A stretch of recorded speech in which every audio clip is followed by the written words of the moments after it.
Okay, hi everyone. Hope all of you can hear me clearly. If not, please let me know. Thank you for those of you all who are not speaking, can I trouble you to mute yourselves? Thank you.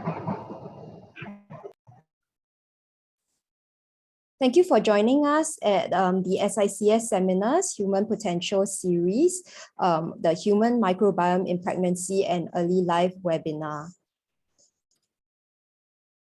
I'm Justina and I handle communications at A*STAR Singapore Institute for Clinical Sciences, or SICS. Hope you've been keeping safe and well. As part of our vision to become a center of excellence in human health and potential domain within Singapore, our institute has launched the SICS Seminars Human Potential Series, which is a monthly webinar aiming to foster exchange among professionals in the human potential space, build a network of like-minded individuals within the scientific community, and explore potential collaborations to further research in the human potential space. Today we have Dr. Neerja Karnani. She's a senior principal investigator at SICS and also the systems biology lead. She's a molecular epidemiologist and clinical data scientist with 20 years of experience in academia, industry, and national platforms. She started her research career at the University of Virginia and contributed to the first functional annotation draft of human genome.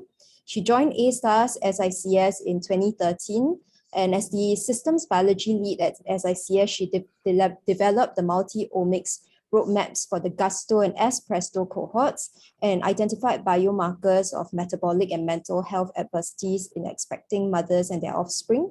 Her findings have been licensed by nutrition industries and fostered future interventions. She's also a contributor to the National Precision Medicine Program. To advance her interest in population omics studies and connect it with real-world data, she joined A*STAR's Bioinformatics Institute as the head of clinical data engagement last year. Currently, her group is developing omics-based next-gen applications that can provide a patient health journey and an actionable intervention roadmap for clinicians. Today, she'll be speaking on human microbiome in pregnancy and early life. I will pass this time over to her. For those who aren't presenting, please kindly mute yourselves. Dr. Karnani, over to you.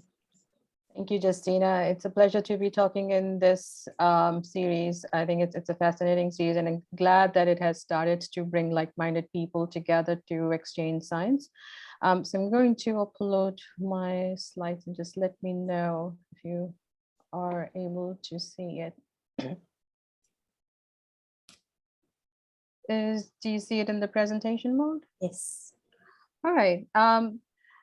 So today's topic is on something that we usually don't see, our friends and foes, the microbes.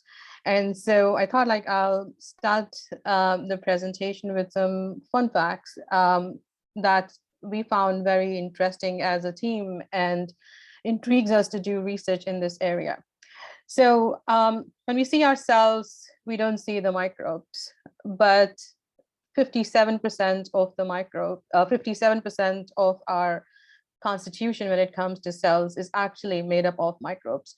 And because they tend to make such a big part of our human body or the human ecosystem, they play an important role in many different areas, whether it is modulating our mood, or metabolism or immune function.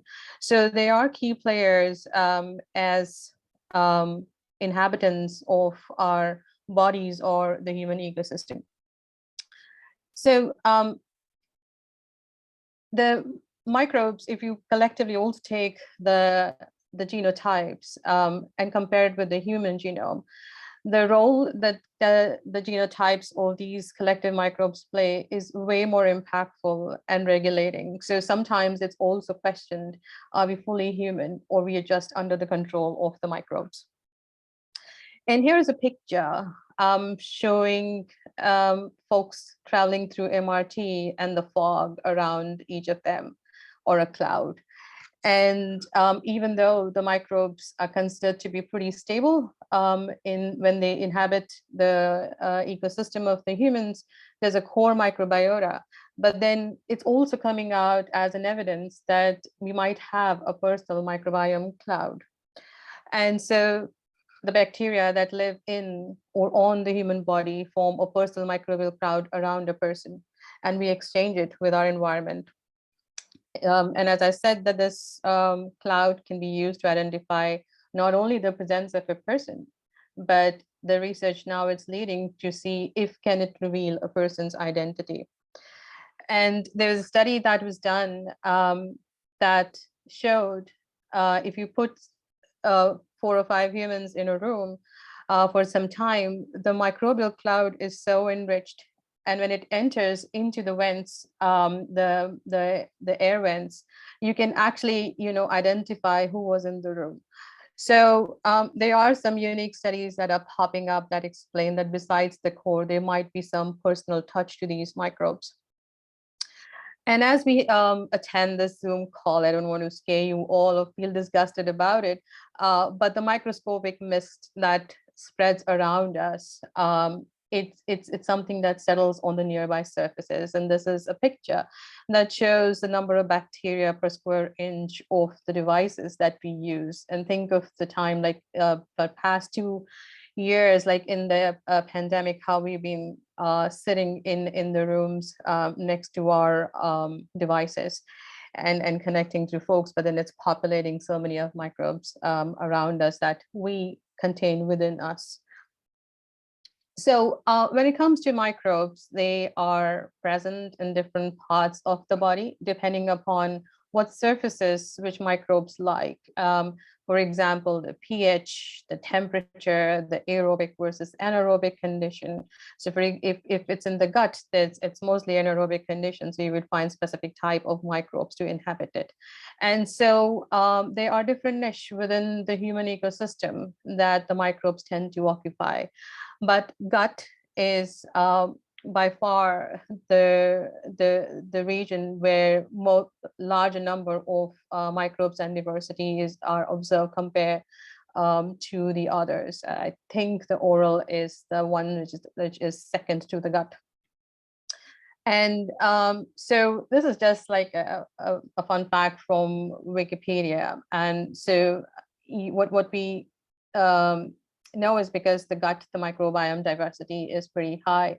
So the colon tends to contain highest microbial density, which is recorded in any habitat on Earth, and representing around 300 to 1,000 different species. But most of the gut, even though the diversity is high, if you really want to see like how many species are most abundant or represented, there are only 30 to 40 species that you will find to be comprising of bulk of the representation. But bacteria also tend to make about 60% of the dry mass of feces. And that's why stool samples are used routinely to study what's going on specifically in the colon. And that bacteria play a significant role in many different ways and mechanisms. For example, it's involved in the immune function, which is affecting the defense against the dark microbes, which may be present at lower density, but can increase depending upon environment or susceptibility conditions where they might overgrow and start becoming problematic. Or incorporate new pathogens. And then comes to tolerance, food allergies or any other kind of allergies that can arise. So the gut immune interaction is critical. Then, of course, gut plays a major role in metabolism. There's a lot to do with also satiety, mood, and pain. And so the gut-brain crosstalk becomes relevant there. So overall, if you could see, the whole well-being of a human body is a lot dependent upon the gut microbes. And so that's going to be the topic or the microbes that we'll be discussing today. So the question arises, the human ecosystem is available for microbes to come on board and have its residency there. But when does this start? and what factors help in colonizing the human gut microbiome. And so, well, it starts right at birth. As soon as the baby is born, though some might even critique that, saying that maybe amniotic fluid or placenta is where the first interactions happen. But at birth, yes, the colonization start. And most importantly, then becomes important to know is that what helps the colonization. Does the mother who is expecting the baby and her in utero environment, or her health conditions, her genotype, her use of antibiotics, what is it that influences the baby's gut microbiome?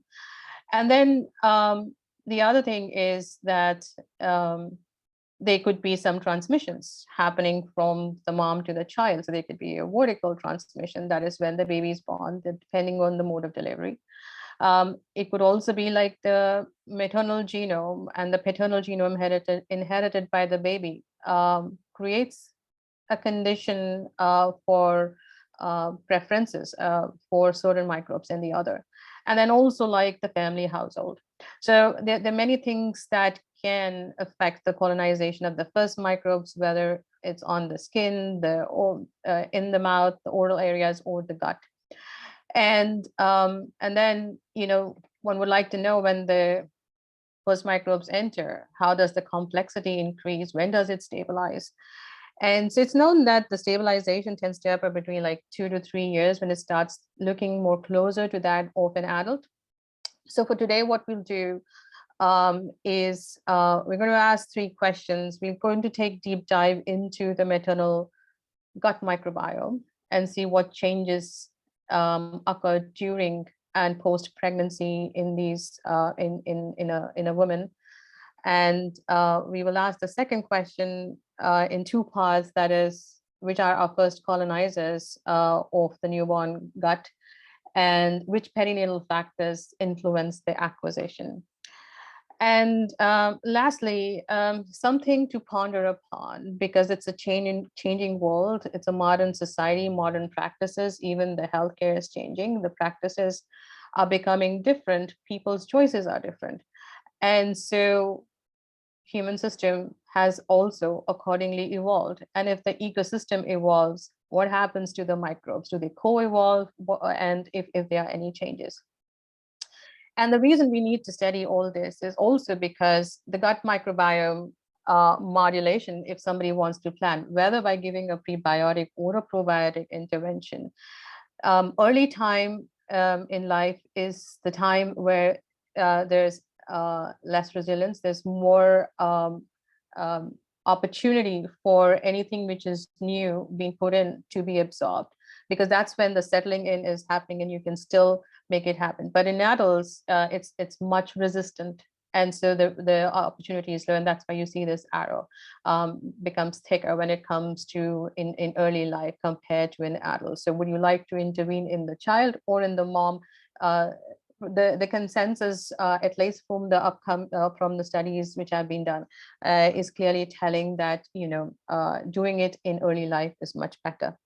And so the work that I'll present today is been done on the 2 wonderful cohorts, the state-of-the-art birth cohort Gusto, and also the preconception cohort Espresso. And just to give you a little bit of brief about what these cohorts are, I know quite a few of you are already familiar with it, but for those who do not know, Gusto is a birth cohort study, which and it stands for Growing Up in Singapore Towards Healthy Outcomes.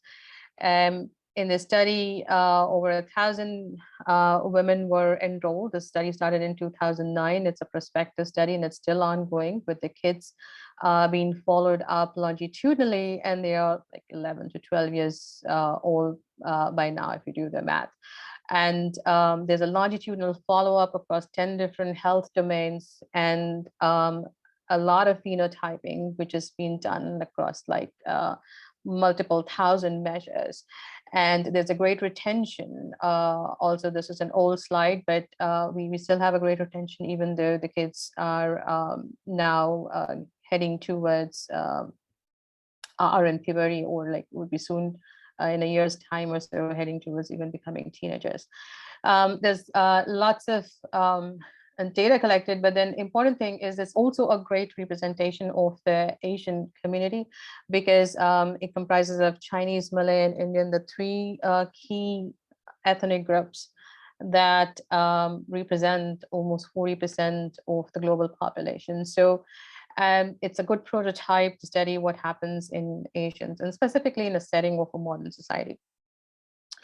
And we're very much thankful to all our clinicians who are at National University Hospital and at KK Women's and Children's Hospital, who have been working relentlessly over so many years, keeping this study moving, and also SICS for hosting data, helping with biobanking, and so much of data analytics to get the max out of this wonderful study. And the second thing, which is a follow-up study, which is started as Presto, it started in 2015. That had an advantage because Gusto started from mid-pregnancy. The recruitments that happened, we could collect data only in mid-gestation. But this new cohort as Presto gives us an opportunity to look also into women very early on in preconception, follow them through different stages of pregnancy, and then longitudinally also check on the children born. So there were around 1,000 women recruited between the ages of 18 to 45.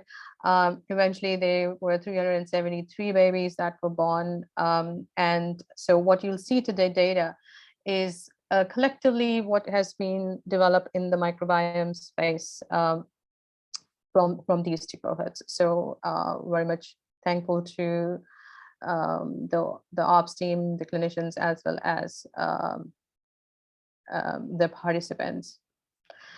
Another advantage of these cohorts is their focus is on non-communicable diseases, which are plaguing the globe.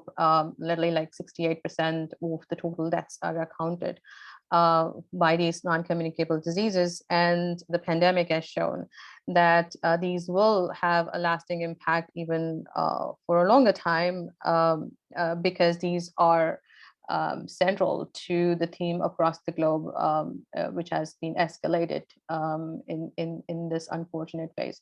And so Singapore is not an exception to it. When you talk of adults and children, yes, we do have overweight and obese kids, and kids as well as adults. We have the issue of diabetes, and the numbers supposed to be increasing, and it's escalating fast. And then also, like, you know, there's a rise of inflammatory immune-related diseases, and that's very common in a lot of developed nations, the rise that's happening.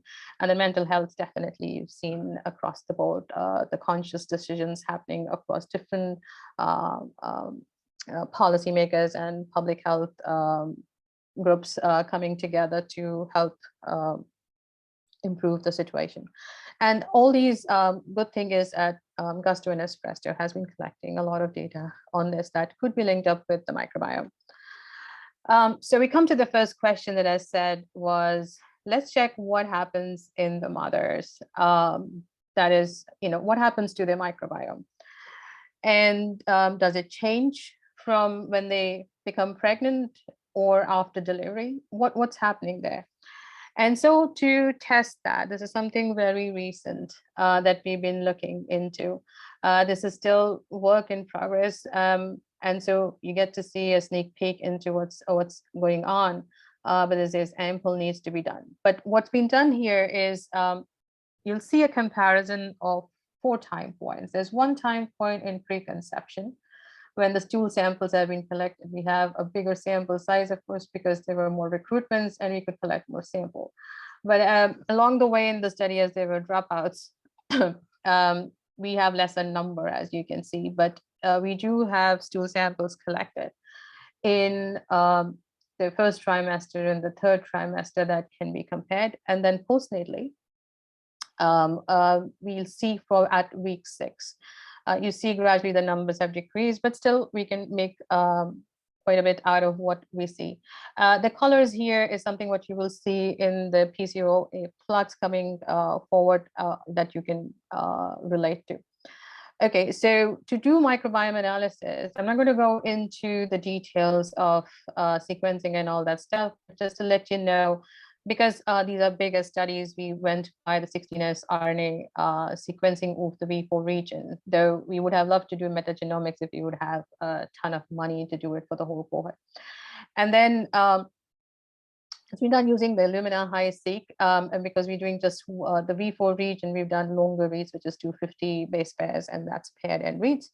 And if you look into the PCOA, the Bray-Curtis PCOA, what you will see is you really can't make out from this whole cloud of samples, which is coming from all these different time points, can you distinguish them? It's hard to say if there is a distinction. And so when we try to run the comparisons, what we find is that during pregnancy, these are the 2 time points. First, in the 3rd trimester of pregnancy, we do not see any difference in the microbiome. When you compare the pregnancy versus preconception, or you compare preconception with the postpartum microbiome, then you start seeing differences. So clearly something's happening in the postpartum phase that is way more robust than what would expect to be happening or changing during pregnancy. And so that's what is the message here, as that maternal gut microbiome community at early and late pregnancy is similar, but different from that at preconception and postpartum.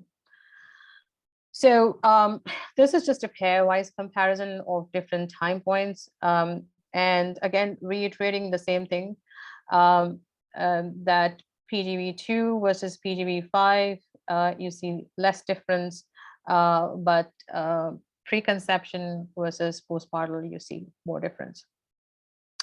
And here's now we get a peek into what the microbiome composition is looking like. So if we zoom into the taxa composition from preconception to postpartum, so this is going from preconception to postpartum, you barely can make out any difference if you look into the phylum level, right? There's a huge number of firmicutes in the gut microbiome, which is similar to any adult microbiome that you would look into, with a little bit of variations that are happening in the numbers.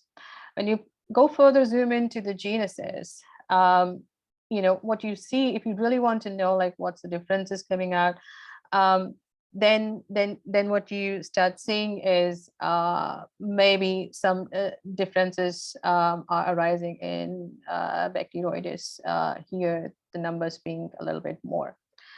And so this might help better. So if we walk from preconception to postpartum, and what we're comparing here is the size of the circle tells you the percentage abundance. The deep or the light coloring of these tell you whether the prevalence is high or low. So lighter the color is low prevalence.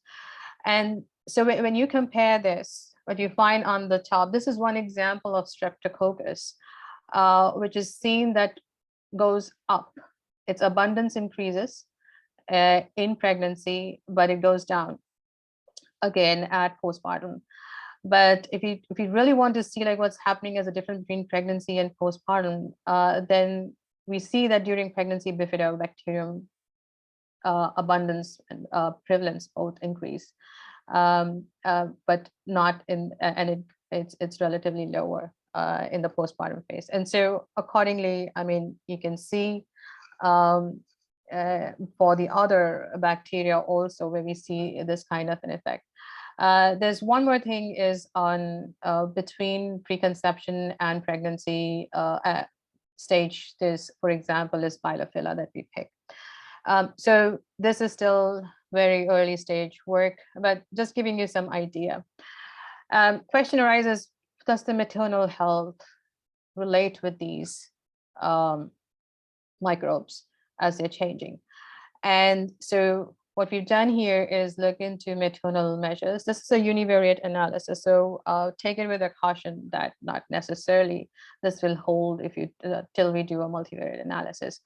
And so we're looking into at different time points if the data was collected and how did it relate to it. So you see, like, you know, if you look into this, the variance, how much of the variance is explained, variance in the microbiome explained by these factors. I mean, ethnicity stands as some of the most interesting, and also BMI noteworthy, that tend to be playing role when it comes to impacting the abundance or diversity in the microbiome. And so we asked this question, but we wanted to check, you know, this is gut, and there's a lot of work that's been also done on vaginal microbiome and asking, you know, is there a crosstalk between the gut and the vaginal microbiome? And so what we did was to pick 2 time points for a collection of vaginal swab. So one is collected in the 3rd trimester. This is before delivery. So here the 3rd trimester is 34 to 36 weeks time point collection. And then the vaginal swab was also collected at delivery. So before and after birth, you can think that's what the comparison we're looking for. So, and here's what we see, something very starking. So in pink are the gut microbiome features across different time points that it was collected. And in the yellow and orange are the 2 time points of the vaginal microbiome that was collected. And you see a stark difference telling that they don't match.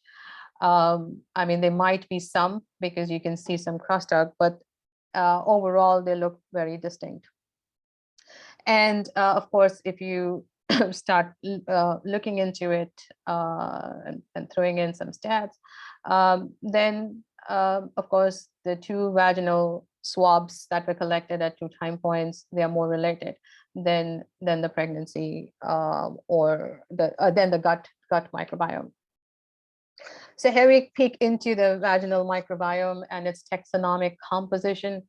So if you go by phyla, what we find is there's not much of a difference here, whether you take it before or after delivery. There might be a little bit of changes that's happening, difficult to capture at such a level. But when you go at the genus level, I mean, we can go down to the species too, but because it starts pulling out so much to absorb in one slide, we're just showing you genus. And so what you find here is mainly, if there's a difference at delivery, you could see is a little bit lowering of the lactobacillus that's happening. Or you could see the Bacteroides becoming more. And then there's interestingly some that we couldn't assign what genus they are in. But you know, this is something that calls for metagenomics. And so the 2 questions that pop up are, is the vaginal microbiome affected by mode of delivery? And so we had cases, we had 15 individuals that underwent C-section and 114 had vaginal delivery. So we could run this comparison. The differences are modest, but yes, there are differences in the diversity when it comes to vaginal microbiome. And then use of antibiotics during labor is another important question. Is it disruptive to the vaginal microbiome? What does it do? Usually antibiotics are known to disrupt gut microbiota, reducing the diversity, but we found something interesting here. So if you compare the Shannon entropy between the women who did not get antibiotics during labor versus those that did, of course, the difference is significant, but we also see higher bacterial diversity. We don't know why the vaginal microbiome shows that, perhaps more colonization could potentially happen in the environment. I mean, the use of antibiotics is encouraging that. So now moving from the mom, we move to the child, which is the second question, and part A of that second question is which microbes colonize the human gut? And so for this in Espresso, we have a very small sampling of the stool. But kudos to our biobanking team, like they have been able to collect things even, like help us with collection of, and the team which has been helping collect this is the meconium. I mean, not necessarily all of them are meconium, but some of them are also like day 7. So it might be incorrectly represented here. But nevertheless, we have the first stools that could be compared and looked into. And so how does it look?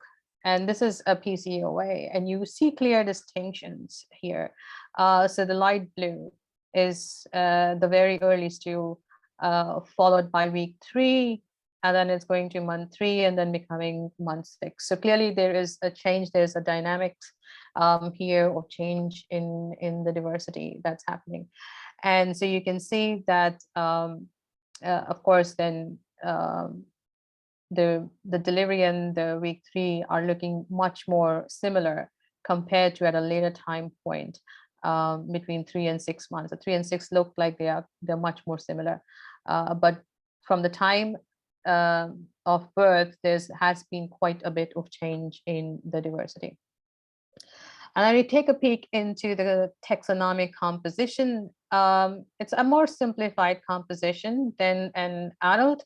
And you would see, like at first week, there's a lot of proteobacteria and firmicutes, as well as bacteroidea that are hanging in.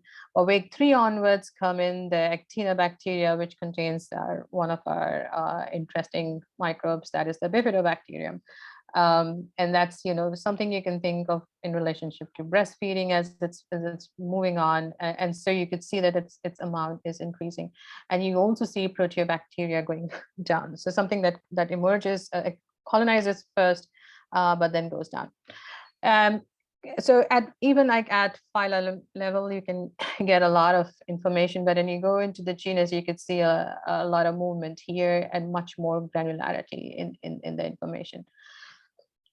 And so this is where I meant, if you peek into here, so bifidobacterium in orange is what is increasing over time. And Enterobacteriaceae is decreasing. Okay, so we talked about the mom, we talked about the child, and the question arises, is there a similarity between the adult and the child microbiome? And then, there are 2 types of microbiome from the mom. Which one resembles the most? Is it the gut, or is it the vaginal microbiome of the mom that resembles that of the child in its early phase? And again, we got something very striking. Where we find in pink, this is the mother's gut microbiome. This is the mother's vaginal microbiome. And this is the infant microbiome. So you see there's more similarities expected, if at all, between the mom's gut than the vaginal microbiome. Likewise, if you run, try to make the analysis be represented in a different way, you see the same thing that I said, that the vaginal looks quite different. And so we look into the alpha diversity of these, 3 different microbiomes that we studied. There's way more diversity in the mothers, in the adult, less in the child or the baby. I mean, eventually it will catch up and become like the mom. But the vaginal is on that side having maybe the lowest diversity. But there's one trend that pops up. In fact, we were just discussing before this talk, was that you see the orange tends to spread on the other side. And also like some of the gut microbiome of the mom starts spreading here, so these red dots. So that means there's a lot of variation in terms of diversity in these women. What does that deviation, this diversity means? We don't know unless we test it, and something, because these are just initial results. This is something that we would like to test and know, like why these women's vaginal microbiome is so diverse. I mean, has more diversity than these. Okay, and so again, like comparing now we'll straight away look into the genus level. How does the infant gut compare to maternal gut and the maternal vaginal microbiome? And you clearly see difference here. The lactobacillus seems to be a dominant in the vaginal microbiome, but you do not necessarily see at that high representation in the child as well as the maternal gut. But you do see a lot of bifidobacterium, which is common between the maternal gut and the child gut. So overall, I mean, this particular plot is revealing in terms of what's happening at different stages in pediatric or in adult stage, the complexity which is increasing over time, but in also the different sites of the body where the microbiome has been sampled. And so leads to the next question is, do perinatal factors influence acquisition of the gut microbiome of the baby? Now, we could study this in Espresso. As I said, this is like a very early analysis for us, and the sample numbers are small, and also the ethnic diversity is small because Espresso is more predominantly Chinese. So we did analyze what's happening in the case of a child in Gusto. So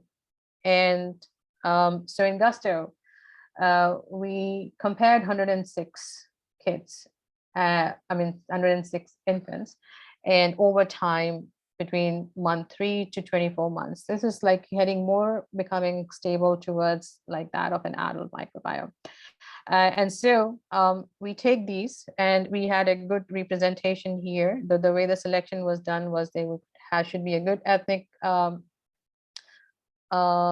representation, as well as they should also be in this things of importance to study in terms of variation, whether it was in gestational age, socioeconomic status, or breastfeeding status, as well as the mode of delivery. And so what you see here is what you saw also in the Espresso kids, is that with time, if you look into Shannon index, which is representation of the diversity of the bacteria, from 3 months to 12 months, there is an increase. And you also see is that there's more jump from 6 months to 12 months. Reason being, this is the time also when the weaning diets are introduced. There's the transition to the solid food. So one would expect that kind of a difference is happening. And likewise, if you look into the data again here, you see the dynamic of the diversity, which is changing from 3 months to 24 months. And as I mentioned, 12 months to 24 months is much closer in resemblance in this diversity compared to 3 and 6. Something what we saw in Espresso too. Okay, and so coming to the perinatal factors. And so this paper that we published, and Jeju was the key person, our micro detective working on this, was on looking into different factors. And when we look into different factors, we looked into the most prominent one that came up. And this is, I'm not even saying univariate, but this is after doing mutual adjustments. People only look into cross-sectionally a single variable, but this paper was remarkable, and I guess that's why I made it to the cover page, was because that it actually looked into multiple factors at one go. And they looked into adjusted effects of the other factors in parallel. So what we found was that if you look into ethnicity, and over time, your three ethnic groups, Chinese, Malay, and Indian, at 3 months, you see that the p-value shows a significant difference, and you can clearly see them separate into three groups in this PCOA. And you see the difference still is there at 6 months and 12 months, but it starts becoming much more closer at 24 months. And by ethnic groups also, Indians tend to show the difference from the other two ethnic groups even till 12 months of age. But then something happens, and then there is a loss in this diversity. Just to let you know, we had a good representation from all the three ethnic groups when we ran the analysis. It's not like heavily biased towards one group. And so what could be happening? Why is it that ethnicity is showing this difference? And more importantly, I think it's worth noting, it's just at 3 months. The only thing the babies are doing at this time is breastfeeding. And we adjusted for the breastfeeding status.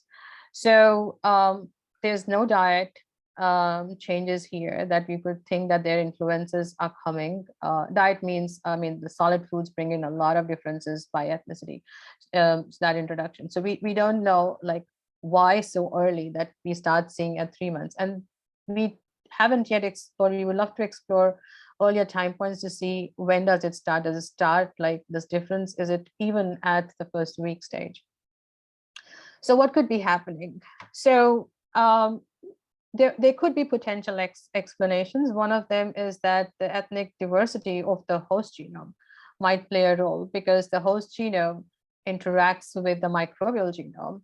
And if the genome's different, it might have certain factors, whether it's metabolic, immune, or whatever it is, under the influence of this genetic constraint that could make individuals different, even at birth when it comes to colonizing microbes. And so this is Gusto's genotypes, infant genotypes that we profile for all 1,000 Gusto infants. And you clearly see that Chinese, Malay, and Indian tend to have starkly different genotypic representations. They are like, rather, I think it's in the very first PC of the PC analysis that we do, it separates own by ethnicity. And not only are the infant genotypes different, this is the infant epigenome, which is being ascertained by measuring DNA methylation. And we see the Indians tend to be different than Chinese and Malay. Here also you'll see distance-wise, Chinese and Malay tend to be much more genetically a little bit closer as compared to Indians. And so the other factor could be breastfeeding. Now, we adjusted for breastfeeding status, but not necessarily what's in the breast milk. We don't know what the mom's eating, if there are ethnic differences that in the breast milk that are confounding or that are contributing to this. And we also don't know whether the in utero status of the mothers and the nutrients that the moms gave during pregnancy to these babies, to the fetus, was different. And here's a classic example from one of our papers that is currently under review, is looking into lipidomics. So this is lipidomics of the blood, antenatal blood collected at mid-gestation, and this is the lipidomics of placenta. And sorry, I don't have the colors being properly represented, but here orange is Indian, green is Malay, and blue is Chinese. And you clearly see that Indians tend to stand out from these two pools. And so there is ethnic diversity when it comes to circulation of the lipids that is happening to these babies. So we don't know, like, the foundation for the incoming of the microbes is set early in utero, or it happens later. So that's one factor to consider. And then the other thing is the household and the family microbiome. The microbes we tend to imbibe where we stay, our communities, cultural practices within our communities, within our households. So that plays a key role. And then family members, right? So as I showed you, there's a whole, everybody has a cloud of microbes that tends to interact with the environment. And so if the baby's interacting with the paternal, with the parents and the grandparents microbes, then you could see that the reasons why it could be contributing at even 3 months of the diversity. And so when you take a probe into the ethnic diversity in infant gut microbiota, we've see like where the changes are happening. So you can compare Indians versus Chinese and Malay. On top are the microbes that are increasing either in abundance or in prevalence. So that goes by the size of the circle or the depth of the color. And so you could see things like lactobacillus being more in the Indian babies at 3 months. And then the bottom panel shows you the opposite, that is going down effect. So less in Indian, but more in Chinese and Malay. And same goes here with some of the bacterial groups. And likewise, you can run a similar analysis of Chinese versus Indian and Malay. And here you see that Akkermansia, for example, is high in Chinese, but really low in Malay and Indian babies. Or if you want to see the opposite effect, then you can see in lactobacillus tends to be higher in Indian, but generally low in the Chinese. Likewise, we did this same set of analysis for Malay, and this is, for example, again showing increased amounts of either lactoclostridium or reduced amounts of Bacteroides in Malay versus the other two groups.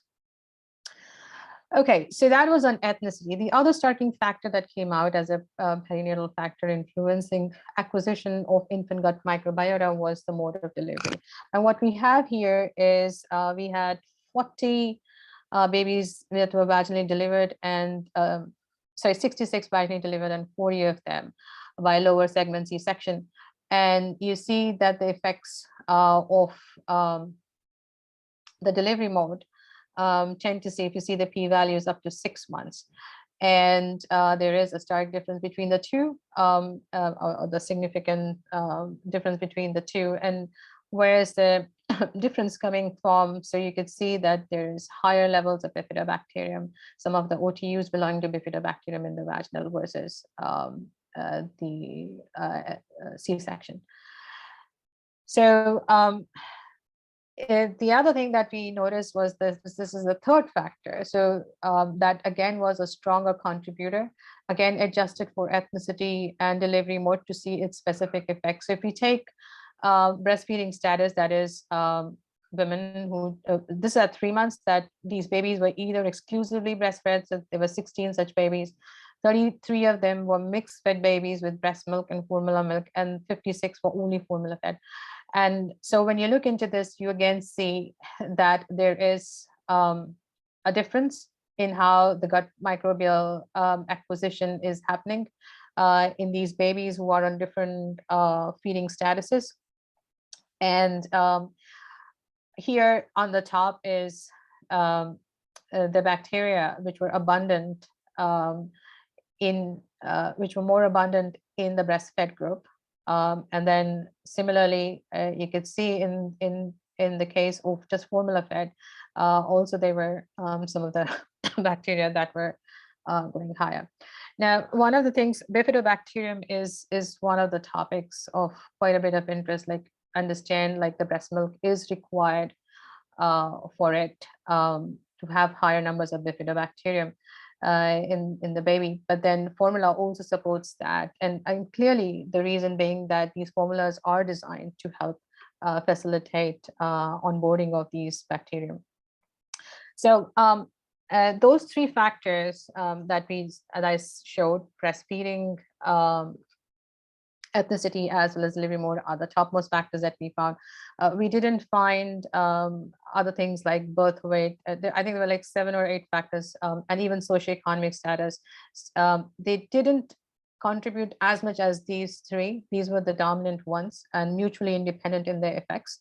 But subsequently, I won't be showing all of our work, but papers where we've looked into the use of antibiotics, that is in the first year, this recurrent use of the antibiotics that's disruptive to the microbiota.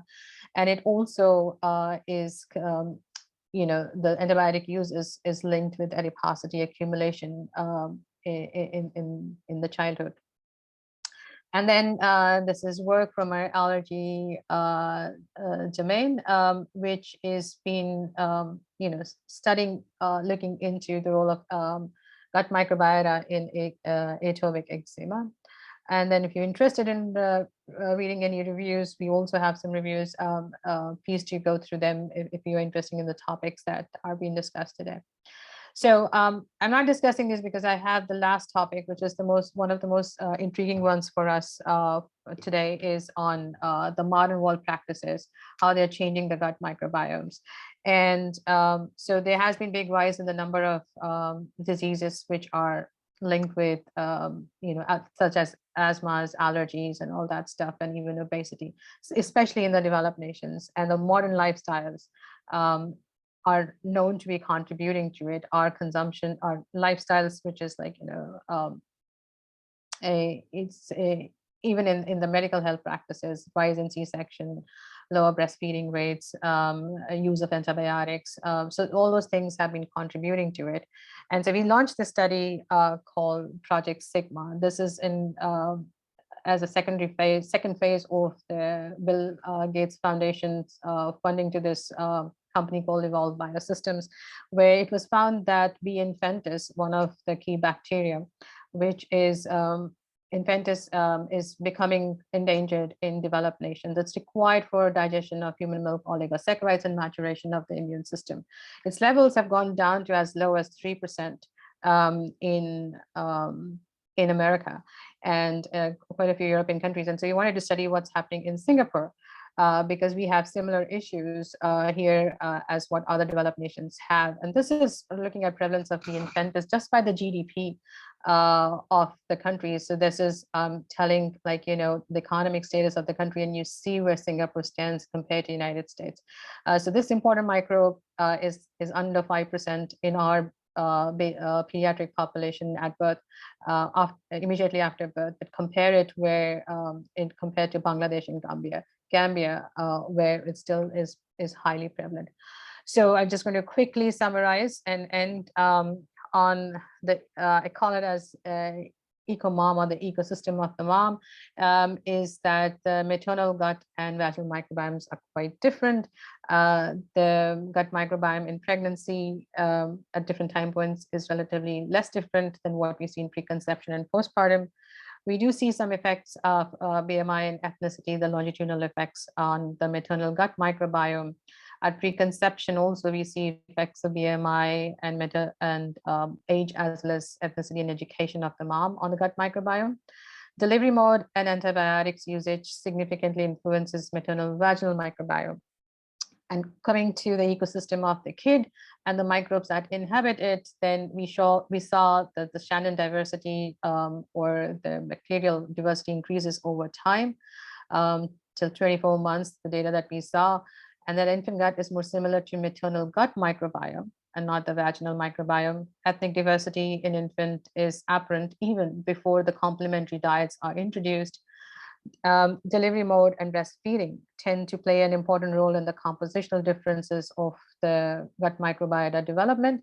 And then babies born in developed nations may require interventions with probiotics because of the decline in certain beneficial microbes. So work in progress, we're working with all these wonderful people in different realms of inflammatory diseases, metabolism, or oral gut or oral microbiome.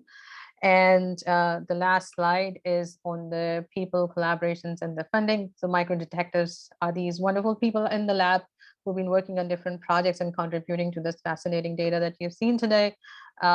Different institutes are health clusters that are involved in data collection as well as in analysis. And our funding bodies, of course, our international collaborators, the two excellent cohorts, our industry partners. I see some of them have joined today's call, so thank you for joining. And last but most important, our study teams, as well as the participating families. Thank you, and I'll be happy to take questions.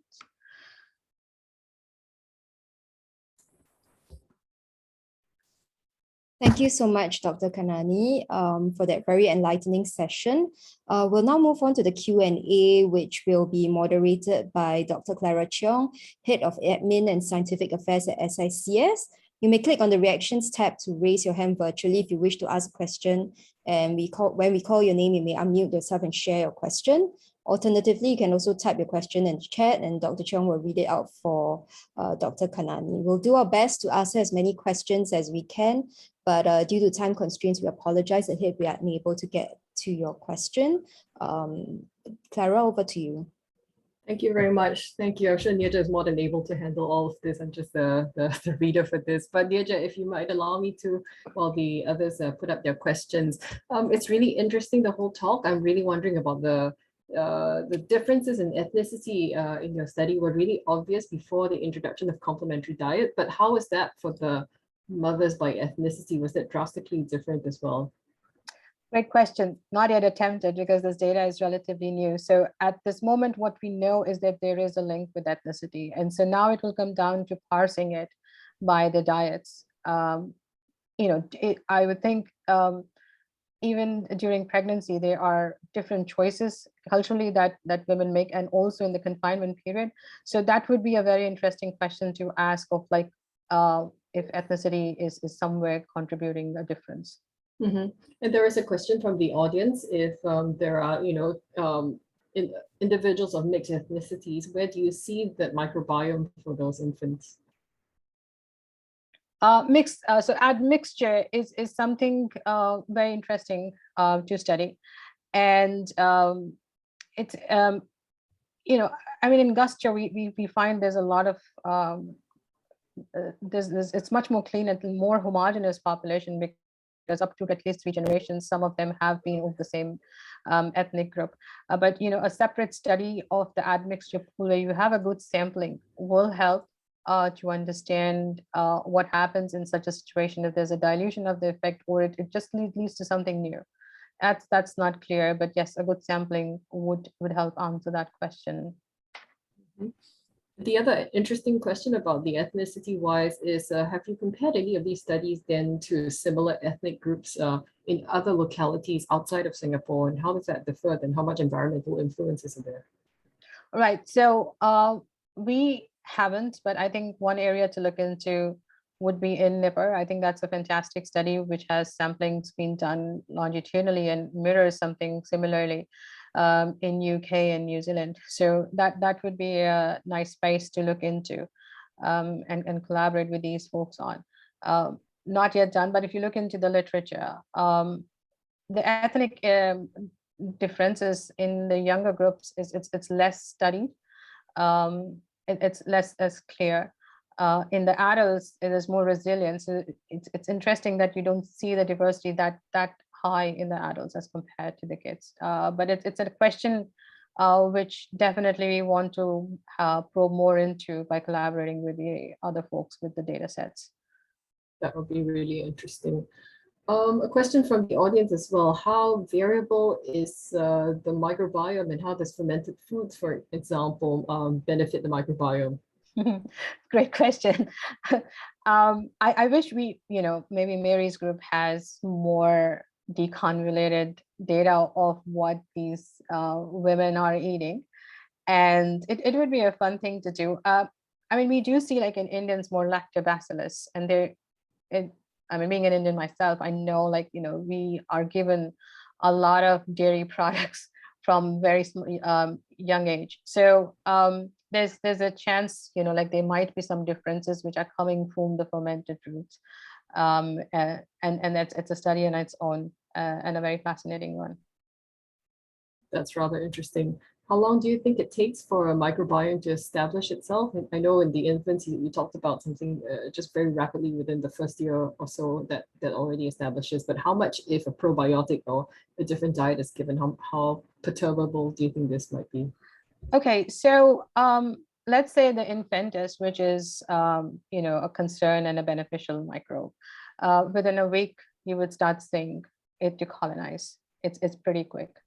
But I would also say it with a word of caution here is that, there are only few studies. So it's very difficult to give a number. What we do say is from what's available, but that small number is not good enough to generalize the thing. But yes, the but it's known that the early microbiome is more amenable, at least the first 1 year. And that's why studies across different groups in the first 1 year don't match. That's again a problem that they create. Yes, it's like a lot of chaos at that point when these things are settling in. That's a great lead up. Thank you so much. There's another question from Anand actually, and maybe Anand, you want to clarify that. But if I understand that right, it's about the trajectory of the microbiome across time for individuals rather. Was that something that we could look at through Gusto? Sorry, repeat that. So, I mean, were there perhaps individuals whose microbiome stayed relatively stable across the different time points that were analyzed? Not in a group wise, but individual level. And so were there specific trajectories of acquisition of the microbiome, perhaps? It's again hard to say unless one runs that kind of a comparison. I don't think one can reflect on it that easily. Yeah, I see Anand. Yeah, Anand, do you want to clarify? Yeah, as in it's just an interesting question whether, because we talk about microbial diversity as a good thing more often than not. So are there kids whose microbiome are not as diverse, and how early can we catch them if in case we were to interfere? And you clearly saw in the alpha diversity plot that I showed, right? There are some individuals which are have way higher degree of diversity than the others, and that's a great question to know. I mentioned also, we don't know what this is, what's happening here, and we should probe that. There's also I mean, this is just the microbes, but then only bacteria. There's a lot of interactions with the fungal microbes that happens, and yeast and all that stuff that happens. So we don't know the configuration, understand that well at the moment, but it's a very interesting area to probe into. Yeah, thanks, Neerja. Excellent work. Thanks. Thank you. Terence, you had a question as well. It was interesting to learn about the microbiome cloud surrounding the individuals. Do you think infants going to infant cares early on will have a more diverse microbiome compared to infants cared for at home? That's a really interesting question. We will love to study that. Babies like 1 month old babies, my own baby was after a month going to the daycare, and you don't know and every daycare has very different ways of keeping the hygiene or interactions between the babies. So we don't know, and we would love to do such a study of that kind. In fact, this is a good forum to say anybody of you has a great question or samples or data, we'll love to partner with you and collaborate with you to ask these questions. Okay, thank you so much. Maybe I end on a question forward. In a couple of years ago, there was all this controversy around the establishment of a fetal microbiome. Do you have any thoughts about this, Neerja? So you mean the transplant? Well, not just transplant, but them actually being able to find that a microbiome or microbial communities actually existed in, the placenta, in the amniotic fluid and things like that. I think that's still a controversial space. I mean, there have been papers published on amniotic fluid microbes, and then there's on the placental. I think the placental one is the most challenged one. We don't have access to those samples, so it would be incorrect for me to comment without studying it ourselves. But there are trickling amount of data sets, but heavy amount of controversy of why they're picking up, and whether it's a complete sterile environment inside, or the microbes either sneak in, or I think it's more of metabolite exchange that is more effective than I don't think the microbes pass through, but we're seeing fragments of the metabolites that they're exchanging. I think so, right? Yes, I think the maternal metabolites, the microbial metabolites in the mother might be showing some dominance and effects. Yeah, that's really interesting. Thank you so much for your wonderful talk. I think there were lots of people who will have probably a lot more questions. If you do have anything else, please do just reach out to Neerja directly on this, and we'll end off the session today. Thank you very much for joining us. Do join us in a month's time or so. Justina, do you have any Thank you, Clara, and thank you so much, Dr. Karnani. We hope that you found this webinar very interesting and insightful. We'll share the link to the recording with you soon, which will be available for a limited period. And we'll be having another session of the SICS Seminars Human Potential series next month. So keep a lookout for our EDM or follow SICS on LinkedIn for updates. Take care, stay safe, and thank you for joining us. Thank you, everyone.